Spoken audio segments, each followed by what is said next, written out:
But you don't have a diagnosed mental illness, and you were thinking about committing suicide, but didn't you think about your family? The, You do, but I'll tell you this. My experience, and I didn't realize, I learned all of this after. Once I got involved as a mental health advocate, I learned more about what I experienced. At the time, I was ignorant to what I was experiencing, but I was exhibiting all of the classic steps. When Dominique passed, I hit this incredible low, and I was literally, I would get my wife and kids off to work and school, and Brenda, I would go home and ball up in the bed, and I would cry all day. And when it was time to pick the kids up, I clean myself up and go pick the kids up and act normal, and that was my routine. And I came to a point about 6 months into it that I just decided that I didn't deserve her love, that I had failed my son, that I had failed his mother and his brother, and I just felt pain all day, every day. It was an incredible pain. I really didn't enjoy anything. And I know I was experiencing depression, and I just decided that I had to end the pain. And part of the misunderstanding that people have about people who experience suicidal thoughts or complete suicide is that it's a selfish act. It's not. And I can tell you from my own experience, I was not thinking of hurting my family. I actually thought that I would be doing them a favor. helping them. Exactly. I said, they don't need me here anymore. I'm in the way. I failed them. They're disappointed in me. And I had, in addition to all those thoughts, I just felt pain every day, and I couldn't figure out how to stop. And I prayed and I cried and I prayed and I cried, and I So couldn't what get away. happened? What turned the corner? You know what? I my whole life I've told people, and people thought I've been sarcastic. I said God likes me, and people would always correct me and say God loves us all. I said no, that's not what I said. I said God likes me, and I don't know why. And so in this instance, I, for the year at Dominic's passing, I would always go visit his gravesite every Friday by myself. I'd take my wife, take her to get her hair done, and I'd go sit at his gravesite for a couple hours. And my family allowed me to do that alone because I said, I can't do this with you. This has to be my time. Oh, jeez. I had planned to take my life on the year anniversary of Dominic's death. I went and got a will made out. I put my affairs in order. I married now my wife, but we were dating at the time. I married her because I wanted to make sure she and the kids were taken care of. And I cleaned my gun and I planned to go visit my son and not come home that day. My wife, without talking to me, got up that morning. I noticed she didn't get dressed and leave for work as she normally did. And I was waiting on her to go. I cleaned the gun the night before. And I asked, I said, why aren't you going to work? She said, well, I'm going to spend the day with you today. And Oh, she did. I said, no, I'm going to go visit Dominique's grave today. And I just want to be alone today. And she said, I'm not asking you, I'm telling you, I'm going with you today. And I'm going to spend the Oh day with my you today. goodness. And so she went out with me and we took our lawn chairs and I took my Bible and I sat there and I prayed and cried and I said, Lord, I need to do this. And the response I got was, no, Kevin, you don't. I sent you help. And it's right beside you. You just got to accept the help. And sometimes we have to be still and let God do what God gonna do. But I sat there with her and I said, if I can't do this today, I can always come back tomorrow, or I can listen and I can be still. And the answer again I got was, you have help and you can help others. And that became my treatment. That became my therapy, is the work that I do now. And your mission, it became your mission. Absolutely. Now, there are people who are living in a house with someone who's mentally ill. I'm not talking about the everyday functional, Hmm. you know. I'm but don't people enable sometimes Oh, people that as opposed to getting them help, especially in our community where the stigma lies. And your shirt says everybody Everybody versus. versus stigma, because there is a stigma involved. There are people, oh my goodness. Well, in our culture, there's a stigma to mental illness. We treat mental illness as if it's a personal weakness, not a medical diagnosis. Mental illness is a medical diagnosis. It's typically described as a chemical imbalance in the brain. And so we need to treat it like heart disease and cancer and any of those other things. But to answer your question, yes, in the African American community and other communities, the stigma is very different. You and I have talked about it before. We use the analogy from the movie Soul Food, where Yeah. they had Uncle Pete. They kept Uncle Pete in the back room, but they sent him to Big Mama's house. Upstairs. Yeah, Yeah. they sent him to Big Mama's house. They put a tray of food in front of his door 3 times a day, but nobody took Uncle Pete to get help. And that's what we do, not only in the black community. I mean, that's a great illustration. We do it in many communities. But we always say, well, you know, that boy was always like that. Again, we're going to prey on it. I was telling you before the show. Oh, yes. Let's talk about the place of religion in this. So our places of worship, and I'll use myself as an example. When Dominique passed, the day he passed, after I got through the commotion of dealing with the medical examiner and notifying family and all of that, I got home that night and I sat down in a chair and I said, I just need a minute for myself. And I remember no sooner than my backside hit that chair, I jumped up and I screamed and I started crying and I said, oh my God, my son can't go to heaven because he committed suicide. And I called my uncle, who's a pastor, and I said, tell me the truth. You know, is my son condemned to hell? And he said, Kevin, where'd you hear that? That's absolutely not true. And so They teach that in church. And- I tell you, they do. and you know what? The Catholic Church, I know. Yep. If you commit suicide, that's it. So, well, here's what's interesting. So, when I became executive director of NAMI in 2014, we put on an annual mental health conference, and I wanted to bring together a panel of faith leaders from a variety of faiths to kind of address and dispel the myths about how our faith view mental illness, the care for mental illness, and even suicide.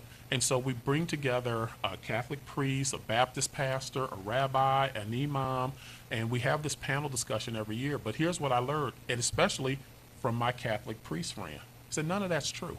None of those religions, and no religious leader have I spoken to over the last 4 years has agreed that if you die by suicide, that it's a sin and you're condemned to hell.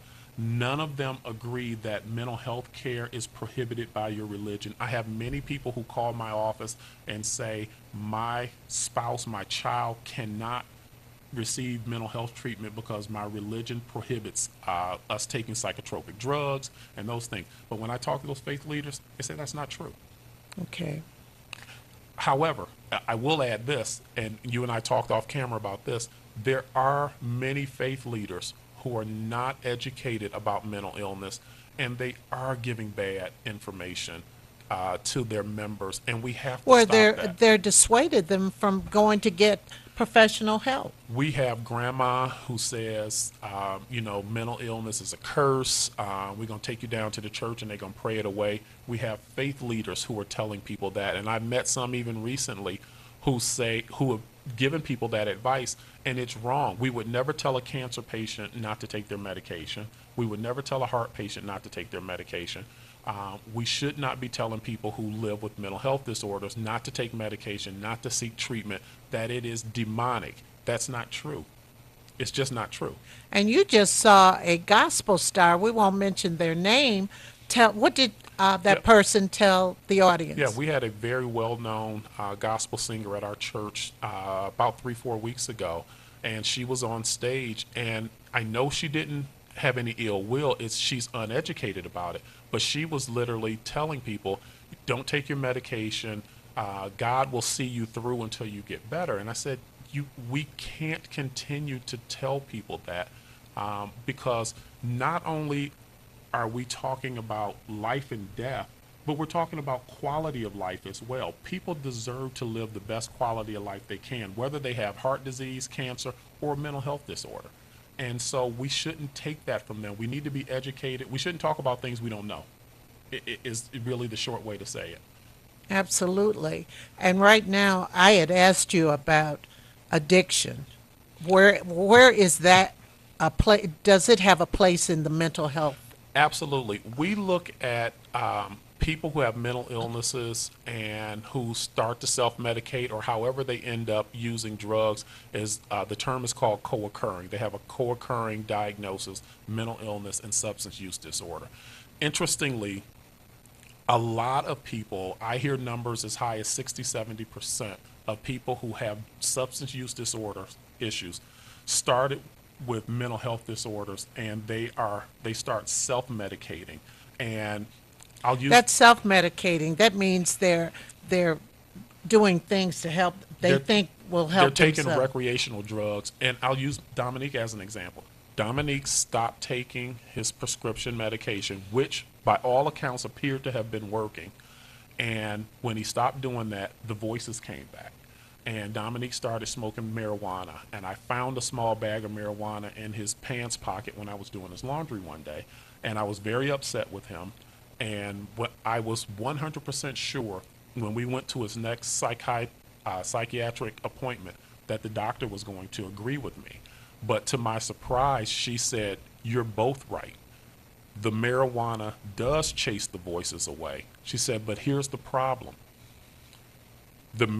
Smoking the marijuana will allow the voices to return in greater frequency and greater intensity.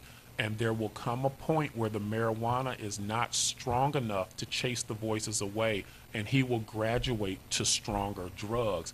And that's where that self-medication goes from marijuana and alcohol to now I got to use heroin, cocaine, something else, whatever the next step is. And I'm not a drug professional, but that's how you end up with that drug addiction that originally started with a mental health diagnosis. Robin Williams was very famous Yes. for, we saw Robin Williams in the media many times about his substance use issues.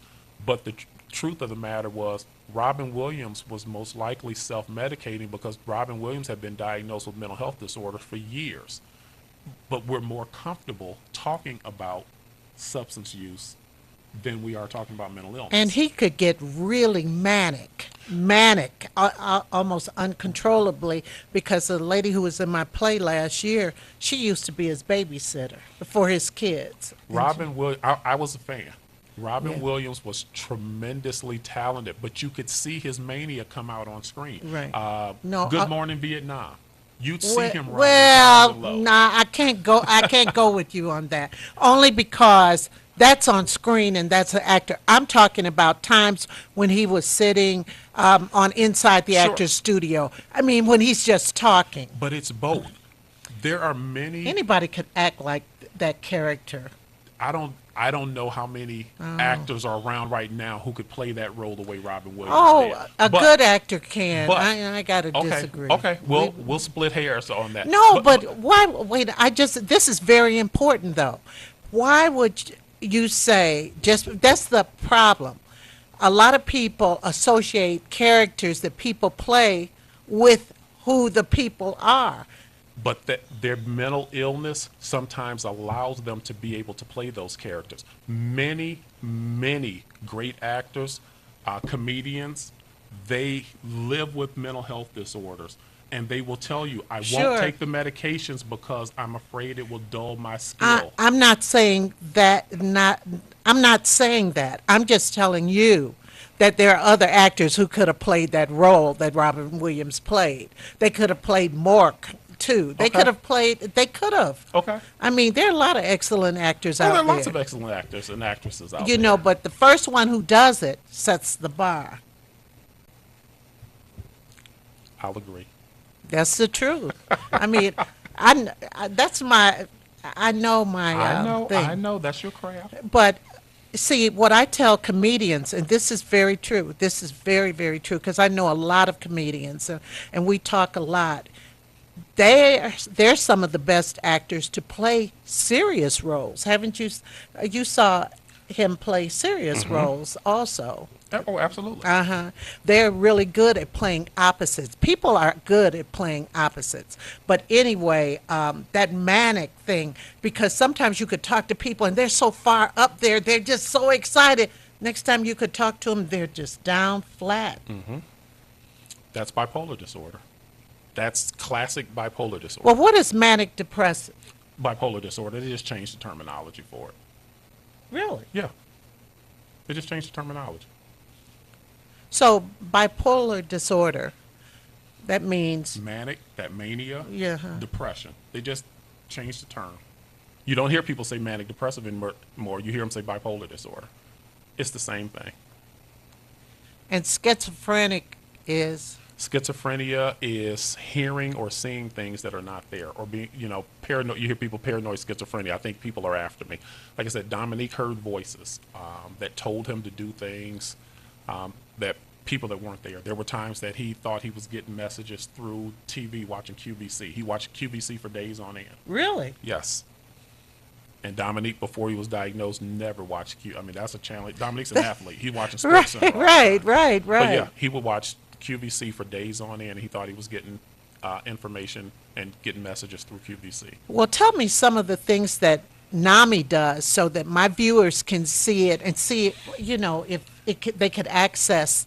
So NAMI, NAMI is a very interesting organization. We are not a direct care provider, which means we don't have psychiatrists, psychologists where you come into my office Right. and I give you that kind of help. But we connect you to those services. The strength of NAMI, one, is our lived experience. NAMI is a 99.9% volunteer run organization. There are over 1,000 affiliates or chapters across the country, and we provide at no cost to participants education, support, and advocacy. So we have education and support programs where, for example, one of our programs is called Family to Family. It is our most popular program. It's an evidence-based program where, let's say, if your child is diagnosed with a mental illness and you don't understand, I don't understand what bipolar disorder is. I don't know how to help my child. When you come to a family to family class, we would teach you what is the definition of that diagnosis? How can you help your child? How can you help yourself help your child? Because again, we talked about being a caregiver is very taxing. Well, you'd have to have your child diagnosed, Sure. right? And so, yeah, let me back up.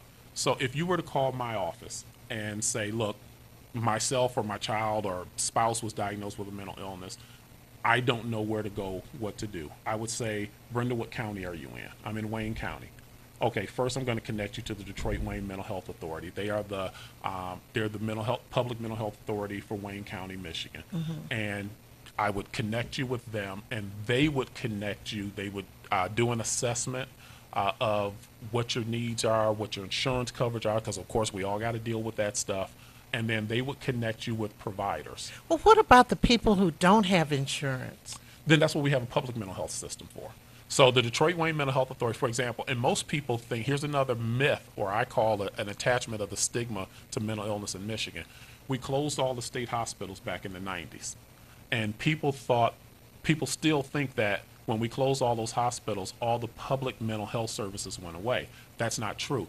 The Detroit Wayne Mental Health Authority has an almost $800 million a year budget to provide behavioral health, substance use services to just Wayne County residents. Now, there's an Oakland County Community Mental Health, there's a Macomb County, there's Washington County. So every county, there are 46 community mental health organizations in the state of Michigan. They're run by what we call PIHPs, or prepaid inpatient health plans. Those are all public organizations that are there to help people who don't have insurance, who don't have resources. Now, so I'm impressed with the family. What do you Family to call- family. Family to family. That's very important because it gives support. Yes. What else? So the other big issue, and we talked about this before, little known fact is 50% of all lifetime cases of mental illness onset by the age of 14. 75% onset by the age of 24. So our young people, it is incredibly important that we eliminate this stigma about mental illness and understand that our young people are living with depression, anxiety, eating disorders, even PTSD because of all the violence and stuff we see in our neighborhoods. Yeah. And us parents have to listen to our kids. So NAMI has a program, it's an in-school program for junior and senior high school students called Ending the Silence.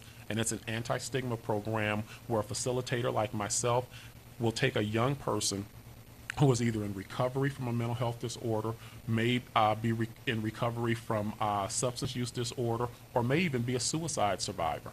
And we'll take them into into a school and talk to them about what mental illness really is and kind of how to identify whether themselves or what to do if a friend is experiencing a mental health disorder or suicidal thoughts and how to help them there. There's also a program called Parents and Teachers as Allies where we go into schools and help school professionals identify students who may be experiencing a mental health disorder and connect them and their families to those public resources we just talked about. What about, I know of some schools, I'm not going to mention the name, but last semester, not this semester, they had a suicide. One of the popular kids committed suicide. It was very difficult for their classmates. Does anyone go into the schools to help the people who, they always say Yeah. counselors are coming in? I have been a part of, unfortunately, situations where there's been a suicide in a school and they'll call NAMI and say, can you help organize counseling for the students? I've been a part of that. What we really like to do is get in front of it. Right. I was really fortunate. I presented about 2 years ago to several hundred high school students. And there was a young lady at one of Detroit's most popular high schools who contacted me probably 6 months later and said, Mr. Fisher, thank you for your presentation because one of my friends was planning suicide. And she actually said she did what I asked her to do. She said, because a lot of young people say, I don't know what to do when my friend calls me and says, I'm thinking about taking my life. And I said, the simple answer is be a friend. Don't worry about them being mad at you because you rather they be mad, alive to be mad at you tomorrow Right. than to carry that burden Because we that you knew. want to save those Exactly. young people. We want to save older people too. Yeah. Kevin, you all have a fundraiser coming up. We do. When Dominique passed, before I became the executive director of NAMI, I established the Dominique Fisher Memorial Foundation really just to start scholarship in his memory at his high school, and it's kind of evolved. But we have our 7th annual, we call it Eating for a Cause at Texas de Brazil this coming Sunday, November 5th from 1 to 4 o'clock. It's a fundraiser that supports his scholarships, but also supports NAMI because every dime I raise, either I'm supporting the scholarships or I'm reinvesting it in NAMI. And if you've never been to Texas de Brazil before, it is, I call it Disney World for people who love meat. So they have almost 20 different cuts of meat. And it's an all-you-can-eat, very high quality. I call it a fine dining experience. It's not like, no disrespect to my friends at Old Country Buffet, but this is not Old Country Buffet. And it's an all-you-can-eat experience. The food is fabulous. It's a fabulous way to raise funds to support 2 really good causes. Absolutely. And the thing about Texas, Texas I de haven't Brazil. been there, but I've been to that Fogo de Chao Yeah. and all that. I've been to that restaurant, and I told you I would like to try to really come this year because not that I even eat that much. Well- it may look like I do, but I don't eat that much. I'm a seasoned professional. I've been going to Texas de Brazil for over 10 years. And, interestingly, it's not about stuffing yourself. I tell people, first of all, it's a marathon. It's not a sprint. A lot of people come down there and they think they're going to break the bank and I'm going to make them run out of steak. No, you're not. Come down and enjoy because it is a really fine What about, dining don't they experience. have poultry too? They have fish. I'm sorry, not fish. Because the only fish they have is shrimp and best smoked salmon I've ever had. Steak, well, that's chicken, fish. lamb, steak, chicken, lamb, pork. And the food is fantastic for vegetarian. I have a lot of vegetarian friends. I go down there. They have a 50 to 60 item gourmet salad bar that is phenomenal. Has the best lobster bisque soup in the state, I love that. and they got some of the best desserts I've ever had. Best carrot cake in the world. I see the doctor in 2 weeks. I can't. I can't do that. Well, and- I've already binged on Halloween candy. Well, and all of that is included for our. It's a private event, so you have to purchase tickets through my foundation. That's what I was going to ask about. So you can only get tickets at, and it's a strange name. My website is the Neek, TheNique.com. Dominique's nickname was the Neek, and so you can only purchase tickets through theneek.com. Tickets will be available at the door, but I encourage people to get tickets before, because last year we had almost 200 people, Oh, and my because it's a private event, the hostess cannot ring you up. They have to literally come in, find me, say, Kevin, here's a person who wants to participate, and they have to get me to come out and handle the money. And I'm typically very busy entertaining the guests, so I encourage people to go to the website and purchase tickets. Again, it's at TheNique.com, and tickets are $60. It's all inclusive, including the dinner, all non-alcoholic drinks, dessert, tax, tip. Everything is included in that $60. What about tax deduction? You can, there's a very small portion you can write. I have a great relationship with Texas de Brazil. So if you went down there for dinner yourself, a regular dinner is $45 at Texas de Brazil. If you wanted to add non-alcoholic drinks, if you got one Coke, because they don't have free refills down there, you get one Coke, it's $4 or $5. If you get a dessert, it's $9. So you're already, and once you add tax and tip, you're already at that $60 Wow. anyway. Well, theneek.com. Theneek.com. What time does it begin? 1 to 4. It's early because they give me the restaurant to myself before they open to the public great. on Sunday. Oh, So great, it's great. from 1 to 4 o'clock. You have to arrive before 4 o'clock for them to honor the ticket. If not, then they'll charge you the regular restaurant price. Well, Kevin, thank you so much. I hope that the audience has learned some things this morning, and not to back away when you know that somebody that you know, love, or is in your family, you can love them too, of course, has mental illness. Exactly. Treat it like any other illness. If you thought your loved one was sick, you take them to the hospital. If you think they have a mental health disorder, take them to the doctor and get them help, because they can normally lead a pretty normal life if you just get them help. Absolutely. Well, I'll see everybody this Friday. We have Table Talk, and then we have my show, and it's going to be an interesting show this week. So I will see you then. Thank you very much, Kevin. Thank you so much for the opportunity to be here with you Everybody again. versus Stigma.